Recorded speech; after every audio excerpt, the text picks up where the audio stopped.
A la vista de la primera causa de reforma procesal penal, rol corte 16-2020. Se concede la palabra a la parte apelante del Ministerio Público. 7 minutos. Gracias. Se anunció por 5. Muchas gracias. Por 6 minutos. Por 6. Por 6. Ya. Pero puede Vamos ser. a dar Sí. 7 minutos para todos. Perfecto.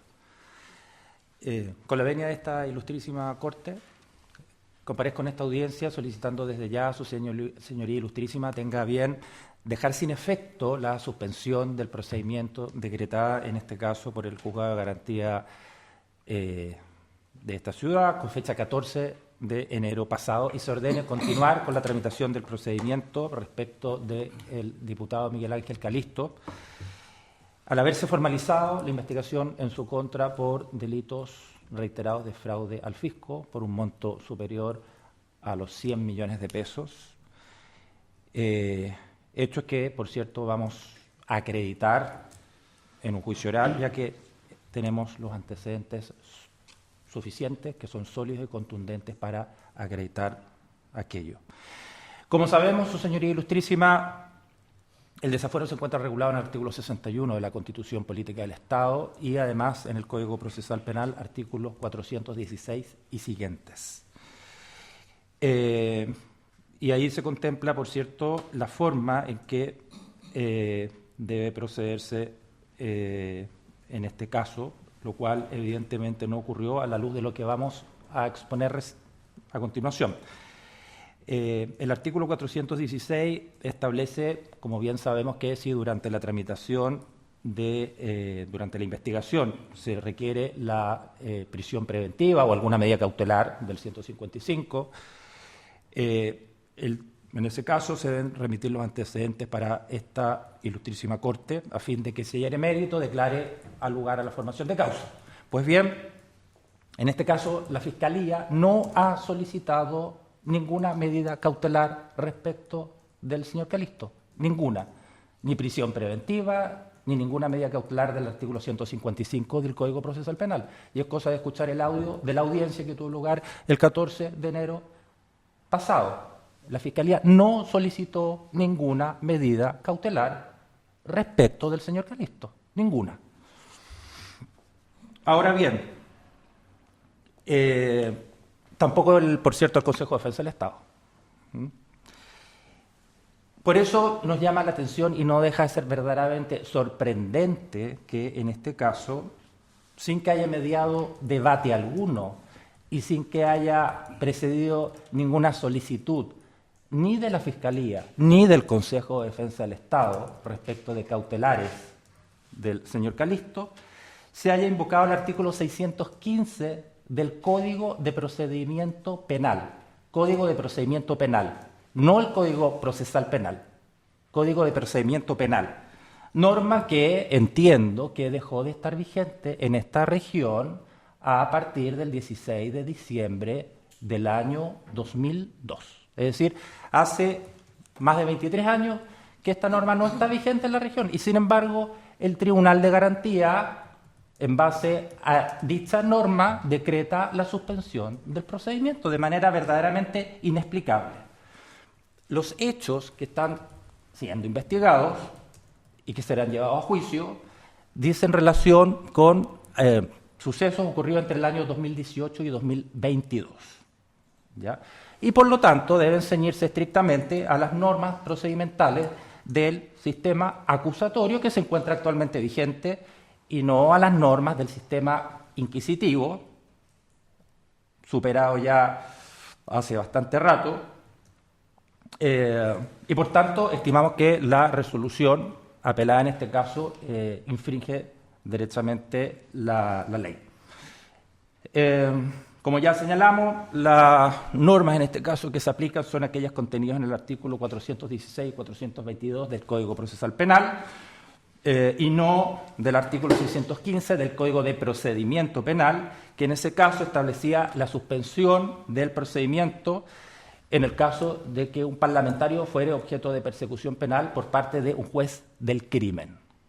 ¿Ya? Entendemos, por cierto, que en este caso el magistrado que dictó la resolución es un juez de garantía, no un juez del crimen, y por eso mismo también si entendemos que la dirección exclusiva de la investigación y el ejercicio de la acción penal corresponde al Ministerio Público, en este caso incluso se podría estar infringiendo el artículo 7º de la Constitución Política del Estado.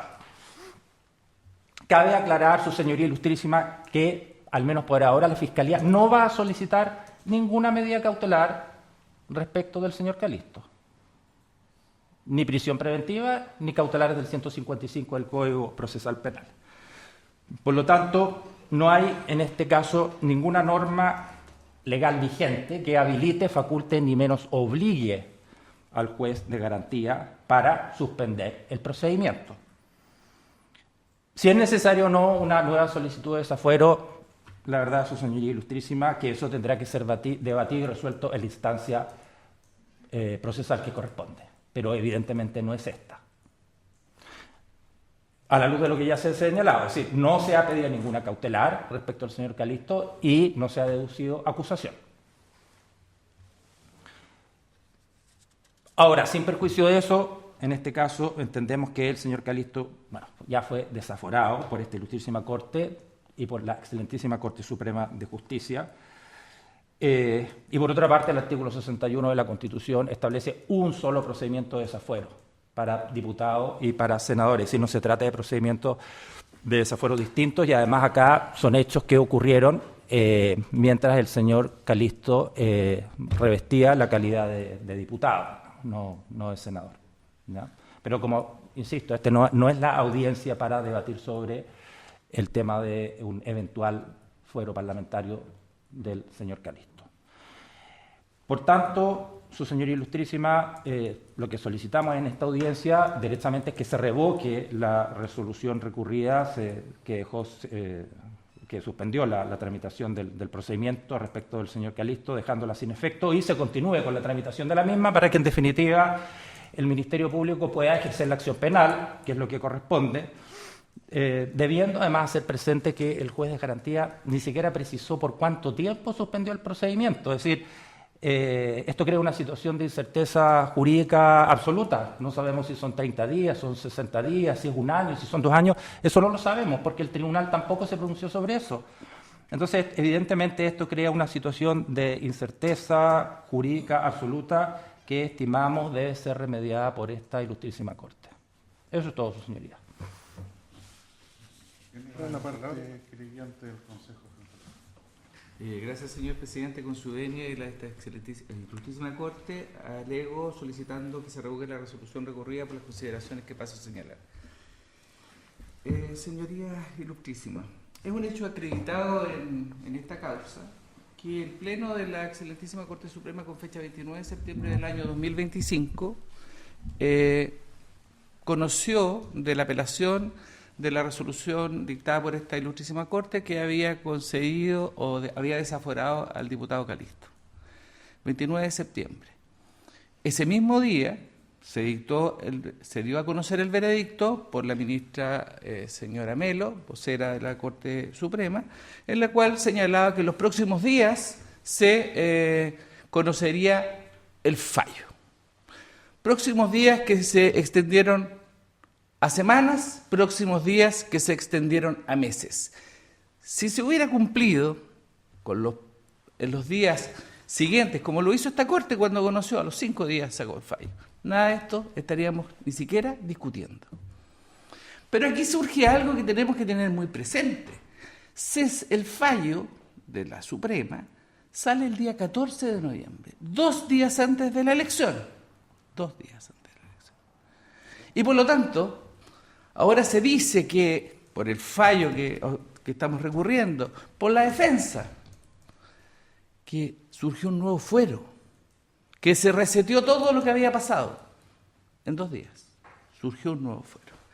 Pero aquí tenemos que hacernos unas ciertas reflexiones, señorías, porque el artículo 174 del Código de Procedimiento Civil, que aplica por extensión, obviamente, por el artículo 52 del Código Procesal Penal, tenemos que aplicarlo. Y este nos dice cuándo las sentencias están firmes o ejecutoriadas. ¿Cuándo? Cuando se dicta el cúmplase. ¿Cuándo dicta el cúmplase del fallo de la excelentísima Corte Suprema? Esta Corte, el día 18 de noviembre. O sea, el senador ya estaba electo. ¿Cuándo se cumple este fallo a través del oficio que se tiene que enviar del artículo 419 del Código de Procedimiento Penal? El 20 de noviembre. O sea, ¿cuándo? Cuando ya había sido electo. Entonces, ¿qué tenemos que pensar nosotros? ¿Que esta ilustrísima Corte se equivocó al hacer aquello? Y tenía que decir, no, lo siento, todo lo que se hizo ahora ya no corre. O que la parte de la defensa se olvidó de alegarlo.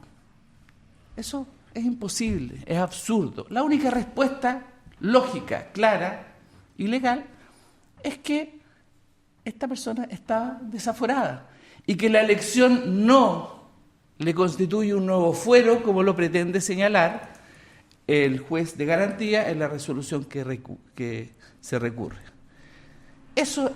Con eso bastaría para revocar la sentencia en la resolución por la que nos hemos alzado.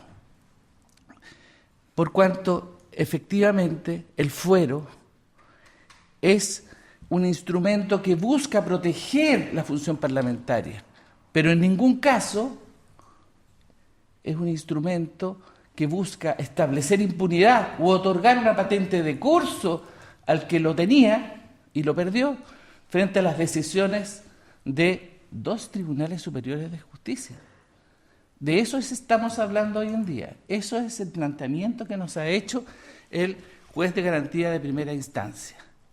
Y como lo hace forzadamente, y reitero aquí todas las alegaciones que hizo el Ministerio Público, lo hace forzadamente haciendo revivir una norma, o fundando esta decisión en una norma, de un procedimiento ya fenecido, y que entiende él que para este caso aplica, a pesar de todo lo que yo acabo de señalar, haciendo aplicable la situación fáctica del artículo 416 del Código Procesal Penal a una situación inexistente. Como bien dijo el Ministerio Público, nunca se pidió una cautelar después de la formalización.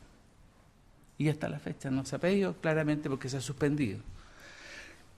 El Código de Procedimiento Penal tiene completamente superado y establecido las soluciones a esto, y la solución era una sola.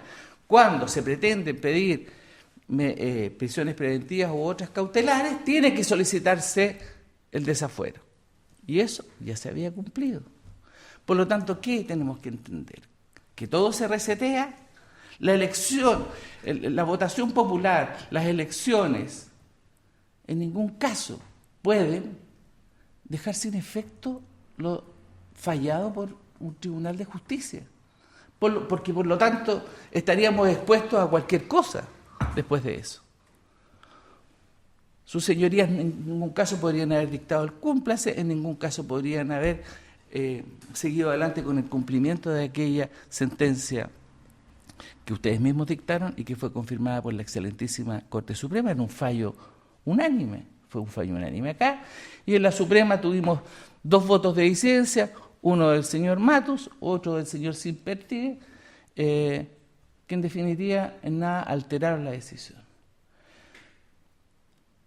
Otra cosa bien importante y que hay que tener en consideración es que la norma establece que, y en lo que también se ha sostenido esta resolución que nosotros recurrimos, dice que es desde que se elige al parlamentario, tiene fuero. Pero la norma dice desde que se elige o desde que jura, según sea el caso.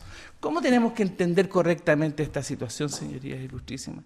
Tenemos que entenderla que desde que se elige al que por primera vez postula,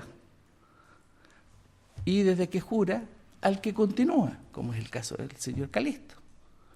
Porque en el intermedio él tenía fuero. No va a tener 2 fueros, el fuero es uno solo. No hay un fuero de diputado, no hay un fuero de senador, es un instrumento que protege la función parlamentaria. Por lo tanto, no habría una colisión de fueros, y por lo tanto, si él lo perdió por una decisión de tribunales superiores de justicia, no se le renueva por la elección. Problema distinto será si va a poder jurar. Eso es otra cosa. Pero en este momento, él no tenía la decisión del Tribunal de Garantía, no tenía ninguna justificación, porque ya se le había desaforado. Como señalé, no podemos entender que una decisión impida continuar adelante con un procedimiento por solamente temas de burocracia administrativa, básicamente judicial.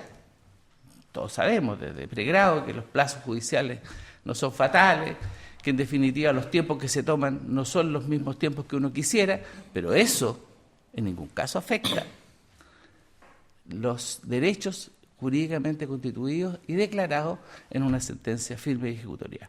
Por todas estas consideraciones, señorías ilustrísimas, solicito que se acoja nuestro recurso de apelación y se revoque la sentencia recurrida, ordenando que se continúe adelante con el procedimiento y se alce esta suspensión ilegal que ha decretado el juez de garantía de Coyhaique. Muchas gracias. Tiene la palabra la parte. Gracias, señor presidente. Con la venia de este ilustrísimo tribunal, alego en representación del honorable senador electo Miguel Ángel Calisto en relación con los recursos de apelación interpuestos por el Ministerio Público del Consejo de Estado. Señor ilustrísimo, tengo que hacer una distinción en mis alegaciones que creo que es importante en términos de economía procesal. Esta defensa en representación del senador no va a manifestar oposición respecto de la apelación del Ministerio Público.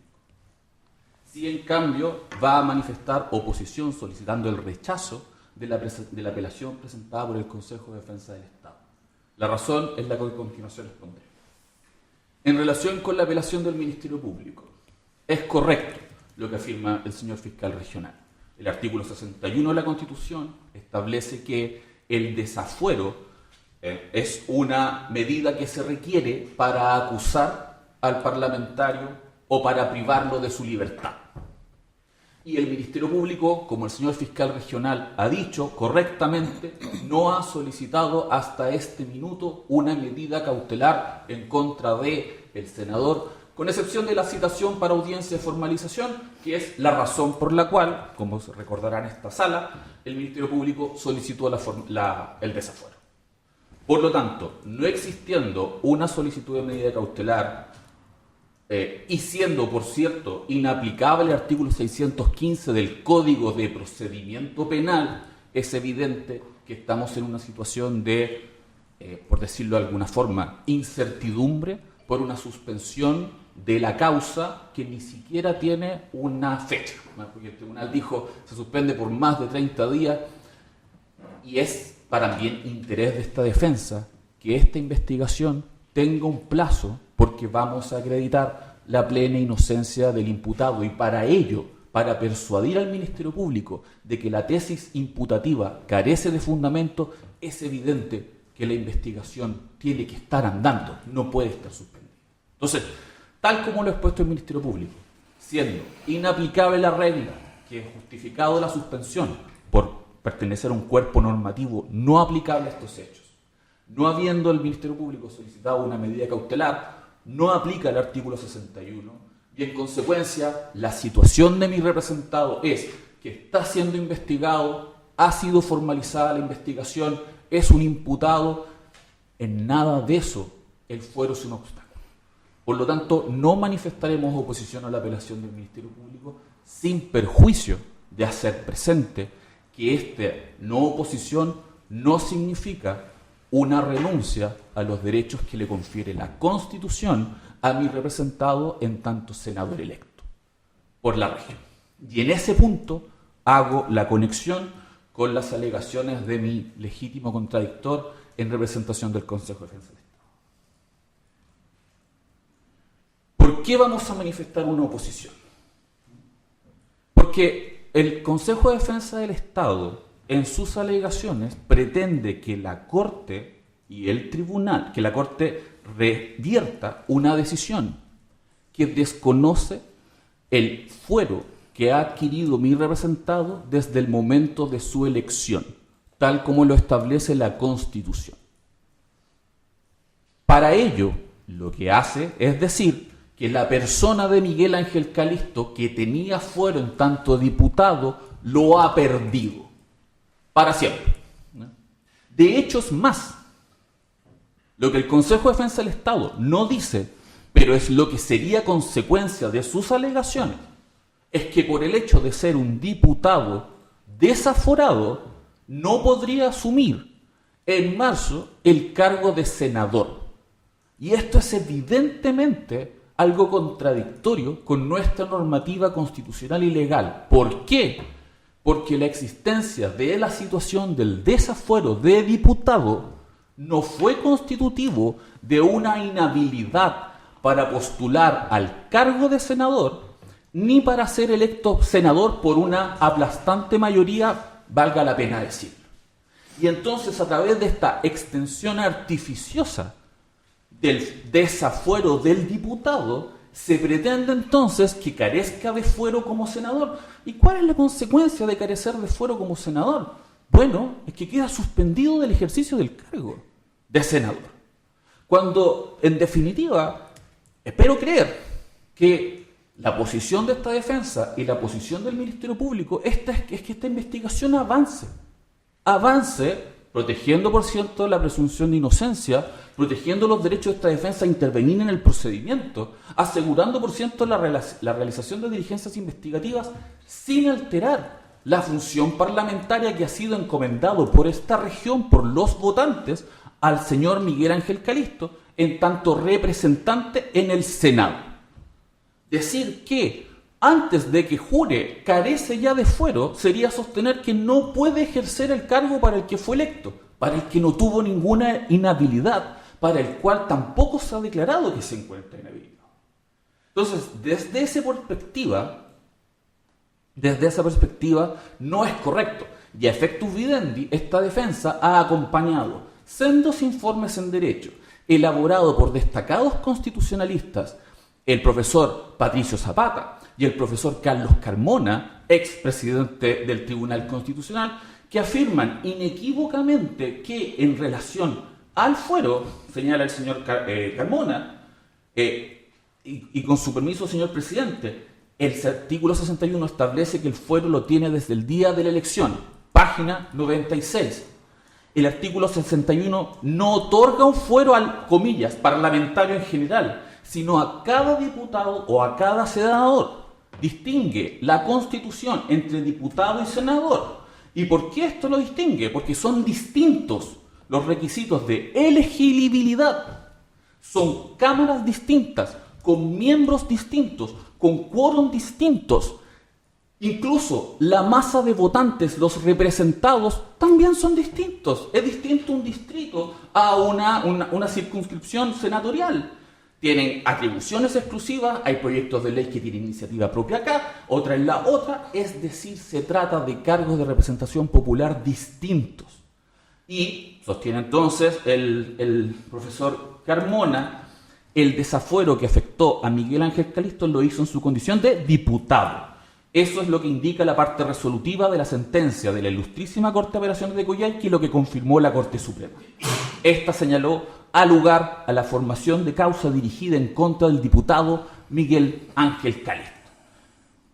Por lo demás, y a mayor abundamiento, a diferencia del Ministerio Público, en la audiencia que se dictó la resolución que en esta vista ha sido impugnada, el Consejo de Defensa del Estado nada afirmó respecto de la resolución.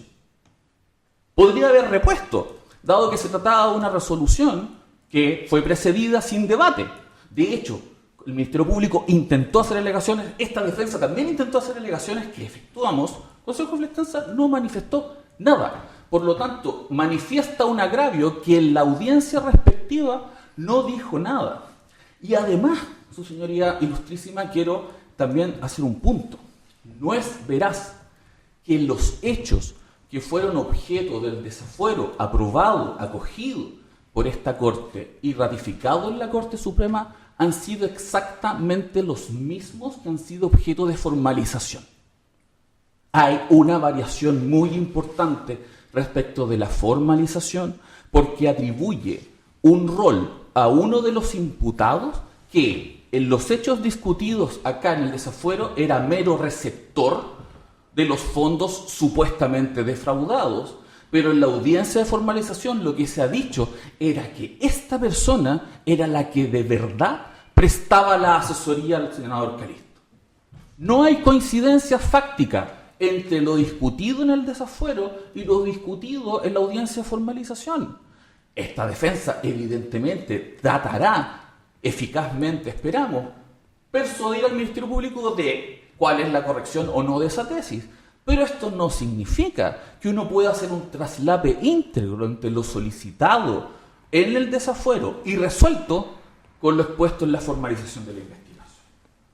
Por lo tanto, su señora ilustrísima, y con esto voy cerrando, tenemos una resolución que ha decretado una suspensión del procedimiento por más de 30 días. Esa resolución, a juicio de esta defensa, coincidiendo con el Ministerio Público, no tiene asidero en la regulación aplicable porque se ha invocado el Código de Procedimiento Penal. El Ministerio Público tampoco ha hecho referencia a una solicitud de medidas cautelares y ha dicho que tampoco lo va a solicitar. Por lo tanto, desde la perspectiva de la defensa, en representación del senador electo, señor Calisto, que tiene fuero desde el día de su elección, no hay razón alguna para que esta defensa se oponga a la apelación del Ministerio Público y, por lo tanto, se allane a lo solicitado respecto de la suspensión del procedimiento. Es cuanto puedo alocar, señor presidente. Ilustrísimo. Muchas gracias. Señoría. No, señor presidente.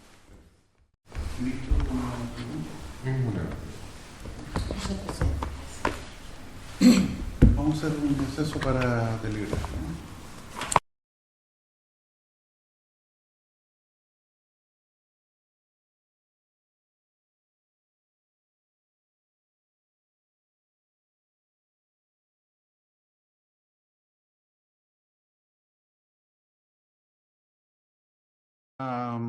Esta Corte ha resuelto dejar la causa en estado de acuerdo. La lectura de la resolución será el día viernes 6 de febrero próximo a las 12:45 horas. Esta audiencia ha terminado. Que tengan buena tarde. Muchas gracias, presidente. Muchas gracias. Hasta luego.